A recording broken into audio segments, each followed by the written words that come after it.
추미애, 지난해 4월 2일은 법무부 장관인 제가 채널 A 기자의 협박 사건 보도와 관련해 대검 감찰부의 진상 확인 지시를 내린 날입니다.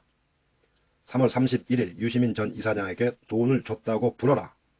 다음 일은 우리가 알아서 한다 라는 취지로 BIK 이철 측에 협박했다는 제보에 대한 MBC 보도가 있었고, 이에 제가 감찰을 위한 진상 확인 지시를 내린 것입니다.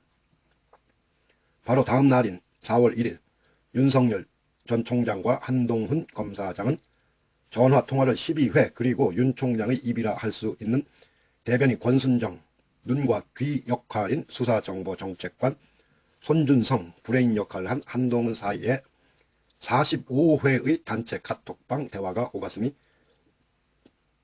확인되었습니다. 연이어 4월 2일에는 윤석열과 한동훈 사이에 17차례 전화통화가 있었고, 한동훈, 권순정, 손준성 사이에 단체 카카오톡 30회의 대화가 오갔습니다. 그런데 공교롭게도 어제 뉴스버스에서 공개한 청부 고발이 4월 3일 이루어지게 됩니다. 그 이후에도 상당한 양의 소통이 카카오톡과 전화로 이어지는데, 만약 청부 고발과 연관되었다면 한동훈이 필사적으로 핸드폰 비번 제공을 거부하고 압수수색 저지를 했던 것도 이와 무관하지 않을 것으로 보입니다. 또 한 가지 채널A 진상조사 보고서에는 범정을 이용한 범행 모의를 한 것으로 짐작할 만한 한동훈의 발언이 자세히 드러나 있습니다.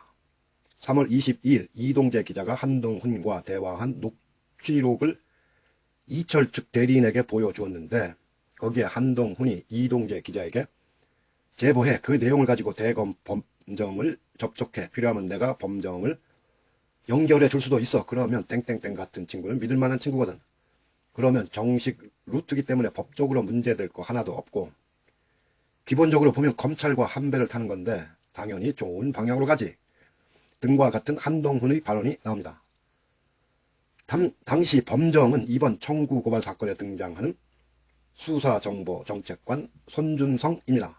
이에 비추어 보면 윤석열 지휘 아래에 한동훈이 범정 수사정보정책관실을 이용하여 1차로 유시민 엮기 공작을 벌였으나, 제보자 X의 제보로 탄로가 나자 다시 범정 수사정보정책관 손준성을 이용해 4월 3일 2차 청부 고발 공작을 한 것으로 보입니다.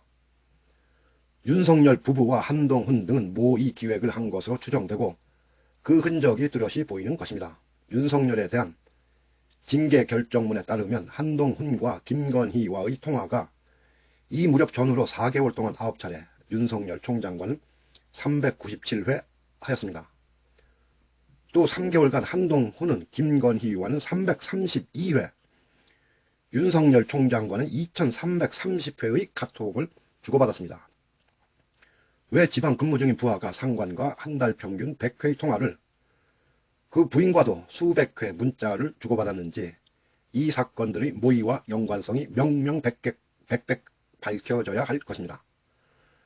대검 감찰부는 즉시 증거 확보에 나서고, 공수처는 증거 인멸이 완료되기 전에 수사에 나서기 바랍니다. 추미애, 박성민, 추미애 전 장관이 저 메추리도 제대로 잡겠다. 장모와 부인 한동훈 구하기가 핵심인 이번 정치공작 게이트의 진실도 형수와 나는 수백 통 카톡이 남아있는 한동훈 폰에 답이 있을 것. 제 폰 하나 못 가는 작자가 엄플이나 해대며 법적 조치 겁박이나 해대는 꼴이 양아치 따로 없다. 추미애가 옳았다. 박성민.